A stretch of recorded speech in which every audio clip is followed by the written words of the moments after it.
سبحان اللہ ما اجمل کا ما حسن کا ما اکمل کا۔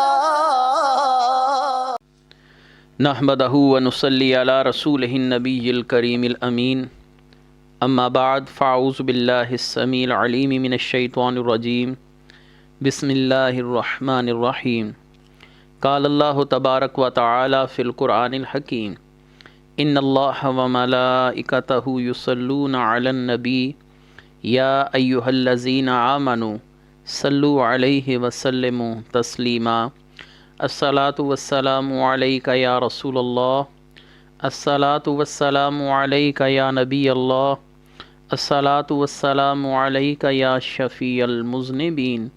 وعلی آلک واصحابک یا رحمۃ للعالمین۔ اللہ تعالیٰ کی حمد و ثنا، نبی مکرم وجہ تخلیق کائنات جان رحمت حضرت محمد مصطفیٰ صلی اللہ علیہ وآلہ وسلم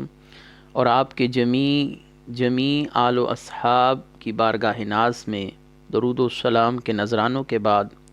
سامعین ذی وقار، میرے دینی اور یقینی دوستوں، بزرگوں اور بھائیوں، نبی کریم صلی اللہ علیہ وآلہ وسلم کی سیرت مبارکہ کے مختلف گوشوں کو اجاگر کرتے ہوئے ہم اپنے سفر کو مزید آگے بڑھا رہے ہیں، اور نبی کریم صلی اللہ علیہ وسلم کی سیرت کے معاملات کو زیر بحث لاتے ہوئے آج ہم آپ کے پاس نبی کریم صلی اللہ علیہ وسلم کی سیرت کے سلسلے میں 14واں درس لے کر حاضر ہوئے ہیں،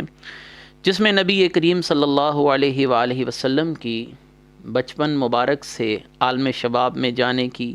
کیفیات، آپ صلی اللہ علیہ وآلہ وسلم عالم شباب میں آپ صلی اللہ علیہ وسلم کی زندگی میں کون سے اہم واقعات رونما ہوئے، اور عرب دنیا میں نبی کریم صلی اللہ علیہ وسلم کی اہمیت اور افادیت اللہ تعالیٰ نے کیسے اجاگر فرمائی، ان تمام معاملات کو آگے لیے چلیں گے۔ گزشتہ دروس میں ہم نے نبی کریم صلی اللہ علیہ وآلہ وسلم کی والدہ محترمہ رضی اللہ تعالی عنہا، آپ کے وصال مبارک، اس کے بعد آپ صلی اللہ علیہ وآلہ وسلم کا اپنے دادا جناب عبد المطلب رضی اللہ تعالی عنہ کی کفالت میں آ جانا، اور پھر 2 سال کے بعد ان کا انتقال فرمانا، پھر جناب ابو طالب کی کفالت کا معاملہ شروع ہونا، اور نبی کریم صلی اللہ علیہ وآلہ وسلم کا ابو طالب کے پاس رہ کر بکریاں چرانا، اور اس کے بعد ایک تجارتی قافلے پر روانہ ہونا، جہاں سے نبی کریم صلی اللہ علیہ وآلہ وسلم کی نبوت کی شہادت موصول ہونا، اور اس کے بعد ابو طالب کا واپس آ جانا۔ وقت یوں ہی چل رہا تھا، نبی کریم صلی اللہ علیہ وآلہ وسلم عالم نوجوانی کی طرف گامزن تھے۔ آپ صلی اللہ علیہ وآلہ وسلم اب قابل رشک عہد شباب کی طرف بڑھ رہے تھے، اور اللہ تبارک و تعالیٰ کی براہ راست نگرانی میں شارع حیات پر آگے بڑھنے والی یہ جوان رعنا ظاہری حسن اور زیب قامت کے ساتھ ساتھ آپ صلی اللہ علیہ وسلم اجتماعی، قومی اور ملی شعور میں پختگی کے لحاظ سے بھی دوسروں سے جدا گانا نظر آتے تھے۔ ایک طرف چچا کے ساتھ گھریلو امور کی انجام دہی، محنت، مشقت اور خاندانی ذمہ داریوں سے عہدہ برآ ہو رہے تھے، اور دوسری طرف مکہ جو کہ تجارتی لحاظ سے ایک بین الاقوامی تجارتی منڈی کا درجہ رکھتا تھا، بہت سے باہر کے تاجر یہاں آتے تھے اپنے تجارتی سامان کی فروخت کے لیے، اور یہاں کے تاجر اپنے سامان کی فروخت کے لیے دیگر ممالک میں جایا کرتے تھے۔ لہٰذا مکہ ایک مشہور و معروف مقام تھا تجارتی لحاظ سے بھی، اور لوگوں میں اس کی شہرت بہت دور دور تک پھیل چکی تھی۔ انہی ایام میں نبی کریم صلی اللہ علیہ وآلہ وسلم اپنے کردار باصفا کے ساتھ مکے کے لوگوں میں ایک نمایاں حیثیت کے ساتھ ظاہر ہوئے۔ آپ صلی اللہ علیہ وسلم اخلاقی طور پر، معاشرتی طور پر، یعنی ہر پہلو آپ صلی اللہ علیہ وسلم کی زندگی کا وہ قابل اتباع تھا۔ اس وقت بھی آپ صلی اللہ علیہ وسلم کو اللہ تعالیٰ نے ہر طرح کی دور جاہلیت کی برائی سے محفوظ رکھا۔ آپ صلی اللہ علیہ وسلم بت پرستی اور اس دور میں پائی جانے والی مروجہ برائیوں جیسا کہ شراب، بدکاری، جوا اور ان جیسے دیگر امور سے ہمیشہ دور رہے۔ یہی وجہ تھی کہ عرب کے لوگ، بالخصوص مکے کے لوگ، آپ صلی اللہ علیہ وسلم کو انتہائی عزت اور احترام کے ساتھ دیکھتے تھے۔ نبی کریم صلی اللہ علیہ وسلم کے اس دور میں جب آپ عہد شباب کی طرف بڑھ رہے تھے، ابھی عالم نوجوانی کی طرف گامزن تھے، 3 اہم واقعات پیش آئے جس نے نبی کریم صلی اللہ علیہ وآلہ وسلم کی حیثیت کو مزید اجاگر کیا اور آپ صلی اللہ علیہ وسلم کی ذات تمام کفاران مکہ، تمام قریش مکہ اور دیگر جمیع مکے کے قبائل کے اوپر مسلم ہو کر ظاہر ہوئی۔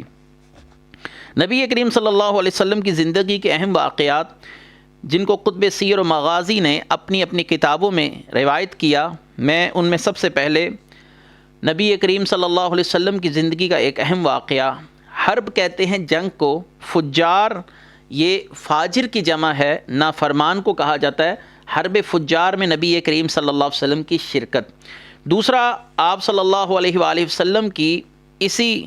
زندگی کے حصے میں، یعنی آپ عہد شباب میں ہیں، تو ایک اہم حلف لیا گیا جس کے اندر بہت سے لوگوں نے شرکت کی۔ اس حلف کا پس منظر کیا رہا وہ ہم آگے چل کر بیان کریں گے۔ اور تیسرا، کعبہ معظمہ کی تعمیر نو میں نبی کریم صلی اللہ علیہ وسلم کا کردار کیا رہا۔ ہم سب سے پہلے حرب فجار میں نبی کریم صلی اللہ علیہ وسلم کی جزوی شرکت، گو کہ اس جنگ میں نبی کریم صلی اللہ علیہ وآلہ وسلم نے پوری طرح اپنا آپ شامل نہ کیا، لیکن اس میں نبی کریم صلی اللہ علیہ وسلم کی جزوی طور پر شرکت ضرور رہی۔ یاد رہے کہ اس کا پس منظر کیا ہے، یہ جاننا بہت ضروری ہے کہ اللہ تبارک و تعالی نے بیت اللہ شریف کو اور بیت اللہ شریف کے گرد و نواح کو خاص حدود، یعنی اس کے ارد گرد ایک خاص حد ہے، ایک خاص دائرہ کار ہے، اس تمام علاقے کو حرم کا درجہ قرار دیا۔ کسی فرد کے لیے بھی یہ جائز نہیں ہے کہ وہاں خون ریزی کرے، لڑائی کرے، جھگڑا کرے، گالی گلوچ کرے، کسی کے ساتھ زیادتی کا معاملہ کرے۔ اس کو دارالامن سے تعبیر کیا جاتا ہے۔ خواہ کتنا ہی بڑا قانونی مجرم ہی کیوں نہ ہو، وہ جب بیت اللہ کے اندر آ جاتا ہے تو محفوظ و مامون ہو جاتا ہے۔ اس پر ہاتھ ڈالنا حکم الہی کے اور حکمت الہی کے تقاضوں کے خلاف ہے۔ انہی حدود کے اندر جنہیں حرم قرار دیا گیا، درخت کاٹنا، کانٹا تک توڑنا بھی ممنوع ہے، گری پڑی چیزیں بھی انسان اٹھا نہیں سکتا۔ ہاں، اگر اعلان کے طور پر اٹھایا، تشہیر کے لیے اٹھایا کہ یہ کس کی شے ہے، تو اس حد تک کی اجازت ہے، اور نیت یہ ہو کہ یہ چیز اصل مالک تک پہنچ جائے۔ تو یہاں سے آپ کو اندازہ ہو گیا ہوگا کہ نبی کریم صلی اللہ علیہ وآلہ وسلم کے عہد شباب کے ادوار میں بھی اس جگہ کی یہی اہمیت تھی۔ اگرچہ کفاران مکہ یا قریش مکہ یا عرب کے دیگر لوگ اور مکے کے متعلقین یہ اللہ تبارک و تعالیٰ کی ذات کے ساتھ شرک کرتے تھے یا شرک کا ارتکاب کر رہے تھے، لیکن یہ تمام باتیں وہ بھی جانتے اور مانتے تھے کہ حرم قابل تعظیم، قابل تکریم مقام ہے، لہٰذا وہ اس جگہ کا خاص خیال رکھتے تھے۔ اللہ تبارک و تعالیٰ نے سورہ البقرہ میں حرم کی افادیت اور حرم کے مرکز امن اور امن کا گہوارہ ہونے کی طرف اشارہ فرمایا۔ وَإِذْ جَعَلْنَا الْبَيْتَ مَثَابَةً لِلنَّاسِ وَأَمْنًا، ہم نے بیت اللہ شریف کو لوگوں کے لیے مرکز اور امن کا گہوارہ بنا دیا۔ اور قرآن کریم فرقان حمید نے سورہ العنکبوت میں بھی اللہ تبارک و تعالی نے ایک مقام پر فرمایا کہ کیا انہوں نے نہیں دیکھا کہ ہم نے امن والا بنا دیا حرم کو، حرم امن والا ہے۔ ان واضح احکام سے یہ بات واضح ہو جاتی ہے کہ حرم میں، حدود حرم میں لڑنا، جدال و قتال کرنا، کسی کے در پہ آزار ہونا، فجور و گناہ وغیرہ کرنا، یا جو شخص یا گروہ ان احکام کی پاسداری نہیں کرتا وہ حرم کے تقدس کو پامال کرتا ہے، اس کو فاجر کہا جاتا ہے، اور فاجر کی جو جمع ہے وہ فجار، یہ اسی سے بنا ہے، اور یہ فجور کا ارتکاب کرنے والا قانون خداوندی کا باغی ٹھہرتا ہے۔ جب آپ یہ بات سمجھ گئے، اس پس منظر کو جان گئے کہ حرم دور جاہلیت کے اندر بھی تعظیم و تکریم والا مقام تھا، اور اس کے ارد گرد ایک خاص دائرہ کار، ایک خاص حدود ہے جس کے اندر یہ تمام امور کی ممانعت ہے، اگرچہ وہ امور فی نفسہ ہی مباح ہی کیوں نہ ہو۔ عرب کی سرزمین میں 4 جنگیں ایسی ہوئیں جن میں حدود حرم میں جنگ لڑی گئی اور اس بات کا قطعاً خیال نہ رکھا گیا کہ ہم حرم کی تقدیس کو، حرم کے تقدس کو پامال کر رہے ہیں۔ اور چوتھی جنگ اسی سلسلے میں، یہ وہ جنگ تھی جب نبی کریم صلی اللہ علیہ وسلم عہد شباب کی طرف رواں دواں تھے، اور آپ صلی اللہ علیہ وسلم کی عمر مبارک 2 قول ہیں، 14 سال یا 20 سال۔ آپ صلی اللہ علیہ وآلہ وسلم کی عمر مبارک 14 سال تھی یا 20 سال تھی۔ اس وقت حرب فجار اس جنگ کا جو چوتھی جنگ ہے جس میں حرم کے تقدس کو پامال کیا گیا، حرم کی تعظیم و تکریم کو نظر انداز کر دیا گیا، تو یہ چوتھی جنگ نبی کریم صلی اللہ علیہ وسلم کے عہد شباب کے اندر ہوئی۔ آپ صلی اللہ علیہ وسلم اس وقت بالکل نوجوان تھے۔ ہر جنگ میں کچھ نہ کچھ بات ہوتی ہے، کچھ پس منظر ہوتا ہے، کچھ وجوہات ہوتی ہیں، لیکن یاد رہے کہ عربوں کے اندر نخوت اور نسلی تعصب اتنا زیادہ تھا کہ وہ معمولی باتوں پر بھی ایک دوسرے کے ساتھ دست و گریبان ہوتے،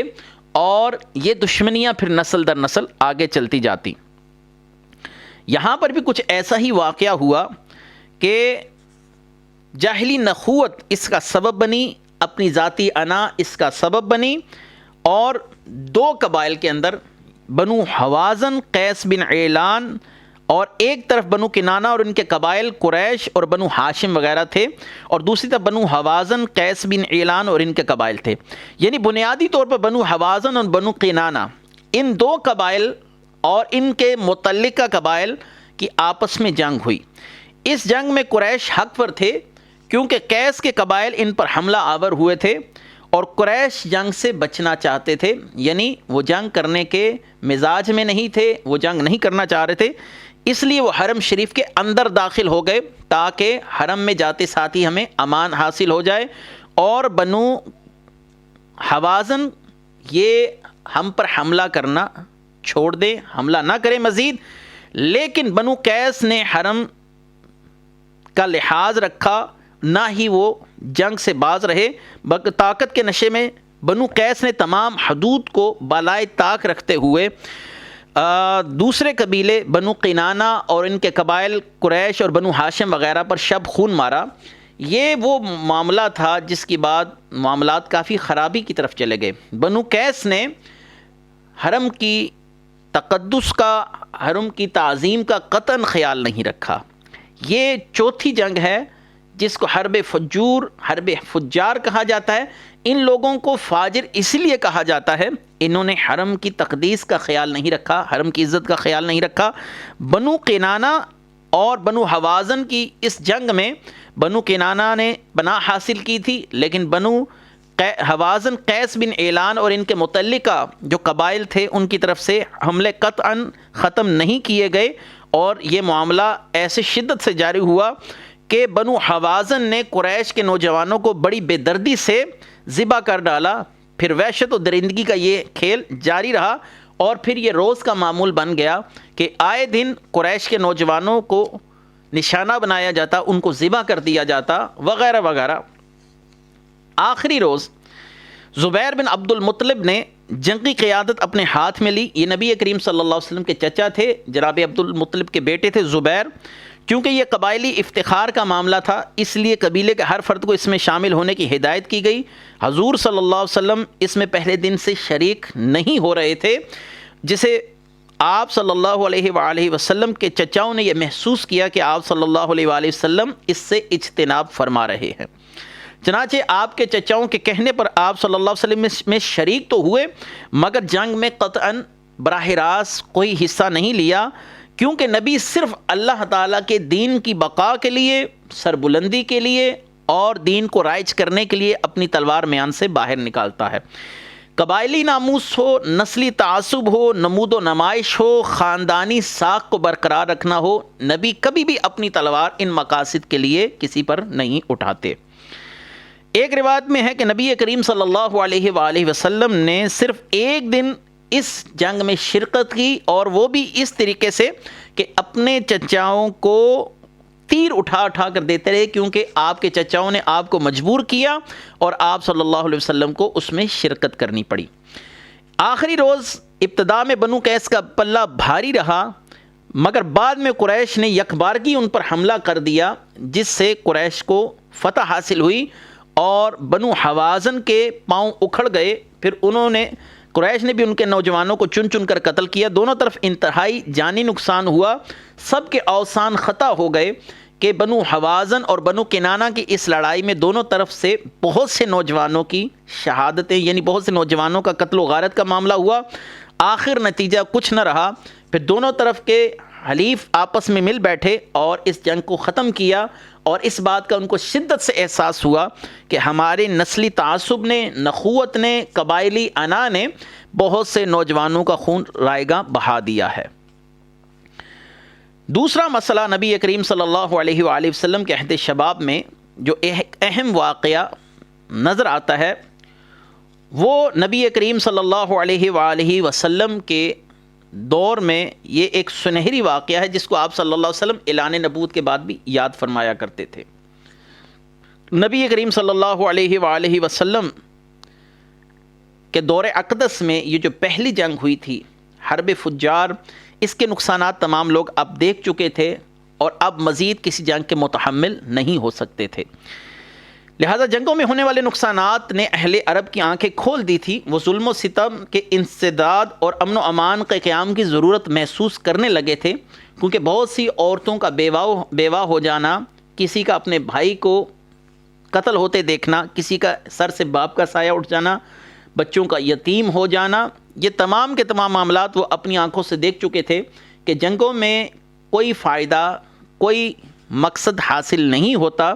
اس میں ما سوائے یہ کہ ہم اپنی جنسی خواہشات کو تسکین پہنچانے کے لیے، اپنے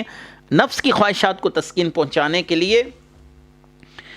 دوسروں کے ساتھ شب خون ماریں، نتیجہ کچھ بھی نہیں ہے۔ لہٰذا اب انہوں نے اس امر پر غور و فکر شروع کر دیا کہ ظلم و ستم کا ساتھ نہ دیں گے، امن کو قائم رکھنے کے لیے ہر طرح کی ممکنہ کوششیں کریں گے۔ لہٰذا پھر نبی کریم صلی اللہ علیہ وسلم کے عہد شباب کا ایک اور اہم واقعہ وقوع پذیر ہوا یوں کہ بنو زبید مکہ سے دور صحراؤں میں بسنے والا ایک قبیلہ ہے، جس قبیلے کے لوگ تجارتی غرض سے، جیسا کہ میں نے پہلے عرض کیا، مکہ میں آیا جایا کرتے تھے۔ تو یہاں کا ایک شخص یعنی زبیدی، بنو زبید قبیلے سے تعلق تھا، اس لیے اس کو زبیدی میں نے کہا، کہ اس کا ایک فرد سامان تجارت لے کر شہر مکہ آیا تاکہ 4 پیسے کما سکے۔ عاص بن وائل سہمی کو اس کا سامان پسند آ گیا اور اس سے سامان لے کر رقم کی ادائیگی میں ٹال مٹول کرنے لگا۔ یعنی اس کے رویے سے اس زبیدی کو اس بات کا احساس ہو گیا کہ عاص بن وائل سہمی اب میری رقم مجھے نہیں لوٹائے گا، لہٰذا اس نے بہت منت سماجت سے بھی کام لیا، لیکن اس عاص بن وائل سہمی کی طرف سے جواب کوئی خاطر خواہ موصول نہیں ہوا۔ زبیدی کے لیے کوئی چارہ نہ تھا، زبیدی دوسرے سرداروں کی طرف لپکا۔ مکے کے دوسرے جو قبائل کے سردار تھے ان کی بارگاہ میں اس نے التماس کی کہ مجھے عاص بن وائل سہمی سے یا میرا سامان واپس لے کر دیا جائے یا مجھے اس کے عوض جو رقم بنتی ہے وہ ادا کر دی جائے۔ میں ایک غریب شخص ہوں۔ کسی شخص نے بھی عاص بن وائل سہمی کے خلاف قدم اٹھانا مناسب نہ سمجھا اور یہ زبیدی چیخو پکار کرتا رہا۔ آخر کار یہ شخص جبل ابو قبیس، بہت بڑا پہاڑ، اس وقت مکے کا مشہور پہاڑ، یہ وہی پہاڑ ہے جس پر نبی کریم صلی اللہ علیہ وآلہ وسلم نے چاند کو شک کیا تھا، چاند کو چیر کے رکھ دیا تھا، اور نبی کریم صلی اللہ علیہ وآلہ وسلم کے دور اقدس میں اس پہاڑ کو ویسے بھی بہت سی شہرت حاصل ہوئی اس معجزے کے بعد، لیکن اس سے پہلے بھی اس پہاڑ کو بہت شہرت دی جاتی تھی۔ جبل ابو قبیس پر وہ شخص چڑھ گیا۔ طلوع فجر کے وقت قریش کعبہ ارد گرد بیت اللہ شریف کے بیٹھے ہوئے تھے، تو اس نے مخاطب کر کر پکار کر کہا، اے فہر کے سپوتو، میں ایک پردیسی اور غریب اور نادار شخص ہوں، میرا قبیلہ یہاں سے بہت دور ہے، تمہارے شہر میں مال تجارت لے کر آیا تھا تاکہ کچھ منافع کما سکوں، مگر تمہارے ایک ظالم سردار نے میرے بچوں کے منہ کا نوالا چھین لیا۔ وہ عاص بن وائل سہمی ہے۔ یہ کیسا ظلم ہے، اندھیر نگری ہے کہ ابھی میں نے عمرہ بھی ادا نہیں کیا، میں حالت احرام میں ہوں اور مجھے حتیم اور حجر اسود کے درمیان اس ظلم کا نشانہ بنایا گیا۔ اے شرفاء قوم، ایک اجنبی کی مدد کرو، اس کی دعائیں لو، بے شک تم سے اچھائی اور بہتر معاونت کی امید ہے۔ اس کی صدا کو تمام سرداران مکہ نے سنا، لیکن زبیر بن عبد المطلب کچھ زیادہ متاثر ہوئے، جو نبی کریم صلی اللہ علیہ وسلم کے چچا تھے۔ صورتحال سے آگاہ ہو کر انہوں نے تمام سرداروں سے کہا، اس مظلوم کی مدد کرنی چاہیے یا ہمیں چھوڑ دینا چاہیے، تم کیا کہتے ہو؟ ان کے پوچھنے کا انداز کچھ ایسا تھا، یعنی ہمیں اس کی مدد ضرور کرنی چاہیے، جیسے کہ استفہام انکاری ہوتا ہے، کیا ہمیں یہ کام نہیں کرنا چاہیے؟ تمام سرداران مکہ نے آپ کی آواز پر لبیک کہا، اور وہ سب کے سب ابن جدعان کے گھر جمع ہوئے۔ یہ ابن جدعان سیدہ عائشہ رضی اللہ تعالیٰ عنہ کے چچا زاد بھائی تھے، طبعاً شریف النفس، انتہائی صلح پسند، رحم دل شخصیت تھے۔ ان کے گھر اہل مکہ کے تمام سردار اکٹھے ہوئے اور ان کا بہت احترام بھی کیا جاتا تھا۔ چنانچہ زبیر، بنی ہاشم، بنی زہرہ، بنی تمیم جمع ہوئے اور ابن جدعان نے دل کھول کر مہمان قبائل کی ضیافت کی۔ سب نے مل کر یہ عہد کیا۔ یہ 3 نکاتی ایجنڈا اس جگہ پر تشکیل پایا۔ یہ 3 نکاتی ایجنڈا کیا تھا؟ سرداران مکہ کے درمیان ابھی نبی کریم صلی اللہ علیہ وسلم نے آپ کی بعثت کا معاملہ نہیں ہوا، اعلان نبوت نہیں فرمایا، لیکن یہ 3 جو نکات ہیں یہ اسلام کا بھی حصہ ہیں۔ اس لیے رسول اللہ صلی اللہ علیہ وسلم نے بڑھ چڑھ کر اس میں حصہ لیا، کیونکہ فطری طور پر آپ صلی اللہ علیہ وسلم انصاف پسند تھے اور کسی کے ساتھ زیادتی کو پسند نہیں فرماتے تھے۔ پہلا نقطہ، ظالم کے خلاف مظلوم کی بھرپور حمایت و مدد کی جائے گی۔ تمام سرداران مکہ اس بات پر متفق ہوئے۔ کسی کو اجازت نہیں دی جائے گی، یہ دوسرا نقطہ ہے، کسی کو اجازت نہیں دی جائے گی کہ وہ کسی کا حق مارے۔ اور تیسرا نقطہ، ہر مسافر کے جان مال کا پورا تحفظ کیا جائے گا۔ جو شخص مکے کی طرف تجارتی سامان لے کر آئے گا، اس کے جان مال کی حفاظت کی جائے گی۔ یہ 3 بنیادی نقاط یقیناً اسلام میں بھی کسی نہ کسی صورت میں موجود ہیں، اور احادیث نبویہ میں ان 3 نقاط کا بھی پایا جانا یہ واضح ہے کہ ظالم کے خلاف مظلوم کی بھرپور حمایت و امداد کی جائے گی، کسی کو اجازت نہیں دی جائے گی کہ وہ کسی کا حق مارے،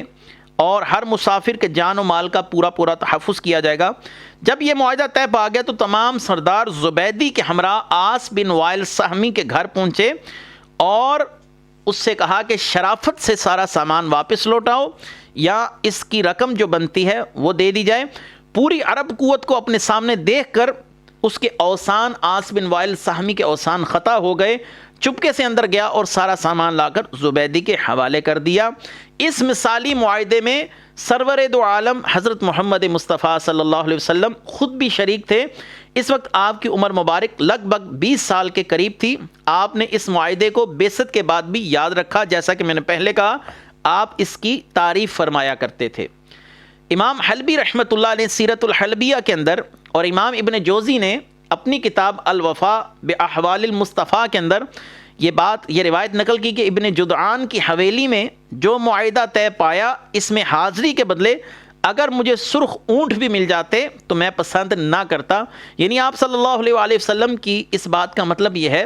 کہ اگر ابن جدعان کے گھر نہ جانے کی مجھے آفر دی جاتی اور اس کے بدلے مجھے سرخ اونٹ دیے جاتے تو تب بھی میں قبول نہ کرتا۔ یعنی آپ صلی اللہ علیہ وسلم اس کو بڑی تحسین کی نگاہ سے دیکھا کرتے تھے، کیونکہ اس کے تینوں نقاط اسلام کے اندر شامل تعلیمات سے موافقت رکھتے ہیں۔ اس لیے آپ صلی اللہ علیہ وآلہ وسلم نے اس پورے معاہدے کے اندر، اس پورے حلف کے اندر، اس کو حلف الفضول کہتے ہیں، اس کے اندر آپ نے شرکت فرمائی اور اس میں آپ نے بھرپور تائید فرمائی۔ کیونکہ یہ معاہدہ مظلوموں کی دستگیری، عدل و انصاف کے قیام کے لیے طے پایا تھا، تو آپ صلی اللہ علیہ وآلہ وسلم نے اعلان نبوت کے بعد فرمایا، اگر آج بھی ہمیں اس کے نام پر پکارا جائے، حلف الفضول کے نام پر، یہ جو حلف تھا، اور اس کو فضول کیوں کہا جاتا ہے اس کی آگے وجہ میں بیان کر دیتا ہوں۔ آج بھی ہمیں کوئی اس نام سے پکارے گا تو ہم اس کی پکار کا جواب دیں گے، یعنی لبیک کہیں گے کہ ہم ہر اس شخص کی مدد کریں گے جس پر ظلم ہو رہا ہو، اور کسی کو کسی کا حق مارنے کی اجازت نہیں دی جائے گی، اور ہر مسافر کے جان و مال کا پورا تحفظ کیا جائے گا۔ آپ صلی اللہ علیہ وآلہ وسلم کی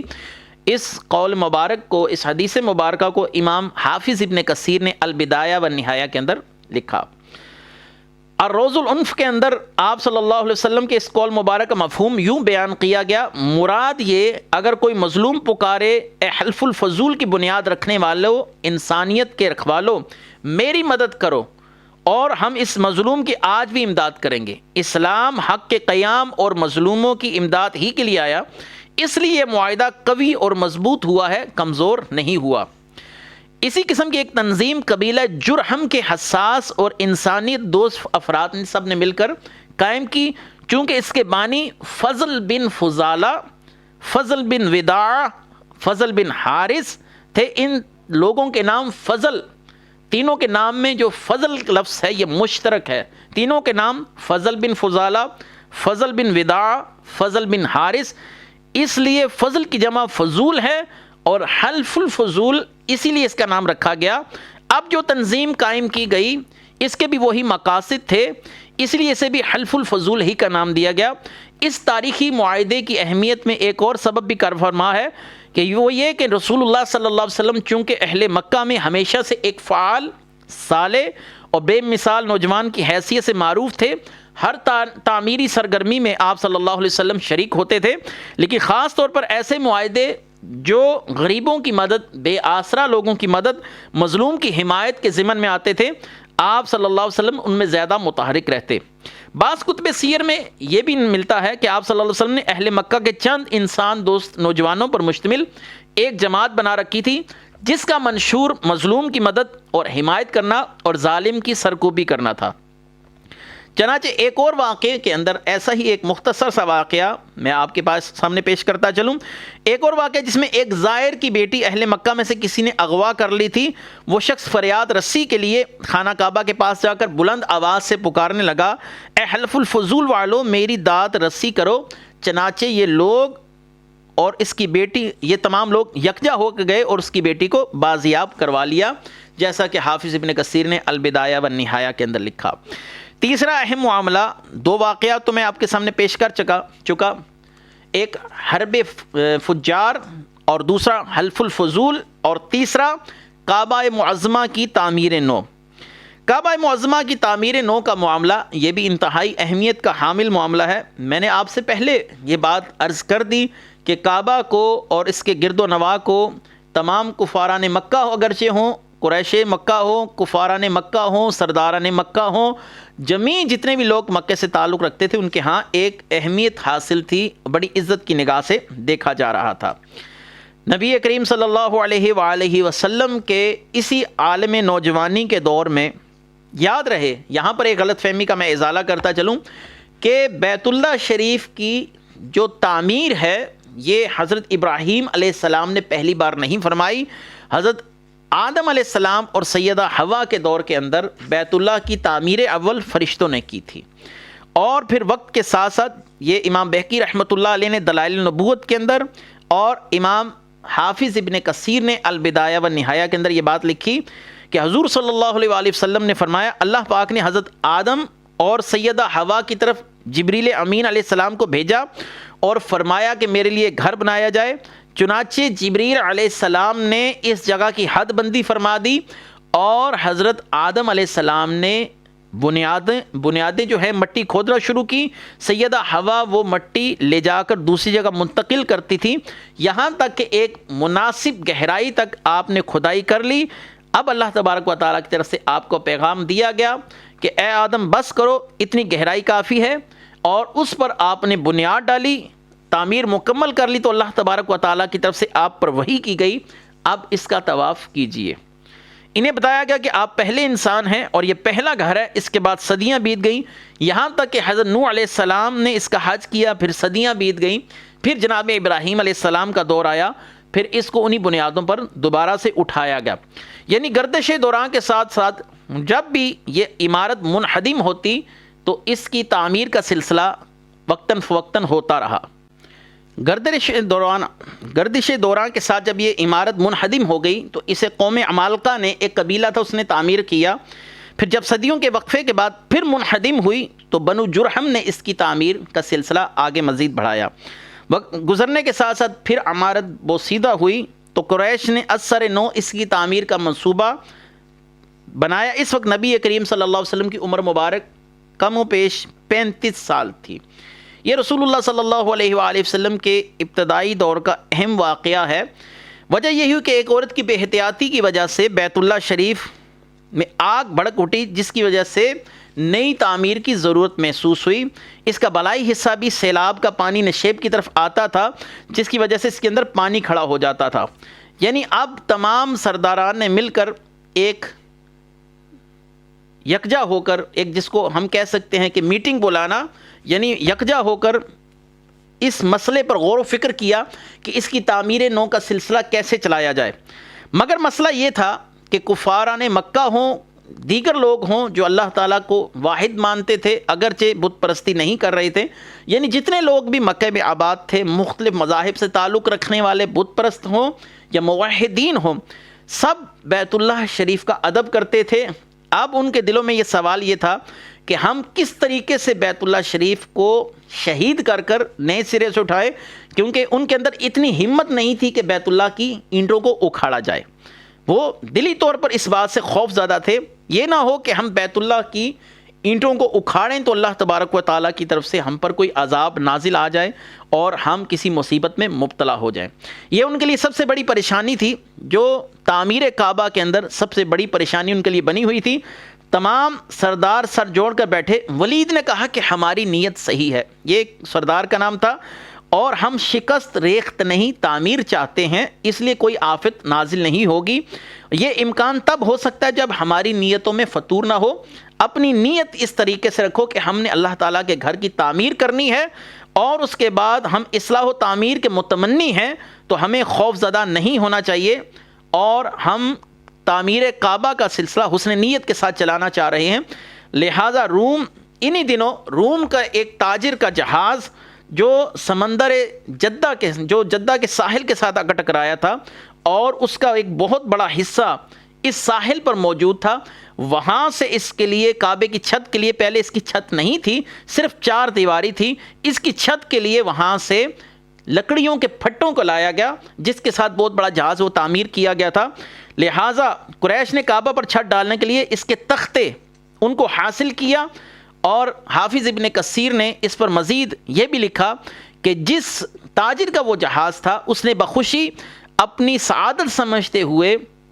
اس معاملے میں پورا تعاون کیا۔ جہاز ٹوٹ جانے کے بعد اب عمارتی سامان کی واپسی کی کوئی صورت ہی نہ تھی، اس لیے باقوم اس تاجر کا نام تھا جس کا وہ جہاز ساحل جدہ کے ساتھ آ کر ٹکرایا اور وہاں پر آ کر پاش ہو گیا۔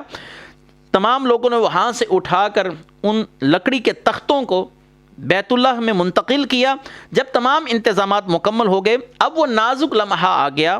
کہ جب سب خائف تھے، انہیں ڈر تھا کہ ہم بیت اللہ شریف کو اگر مسمار کرتے ہیں یا اس کو شہید کرتے ہیں تو ہم میں سے کوئی نہیں بچے گا۔ آخر کار نبی کریم صلی اللہ علیہ وسلم کے والد محترم جناب عبداللہ کے ماموں جناب ابو واہب نے بڑی جرت مندی کے ساتھ، جو بڑے شریف و پاک باز آدمی تھے، آگے بڑھ کر بیت اللہ شریف کا پتھر اکھاڑا، جو ان کے ہاتھ سے چھوٹ کر دوبارہ اپنی جگہ پر جا لگا۔ یہ دیکھ کر لوگ اور خوف زدہ ہو گئے اور ان کا رنگ فک ہو گیا۔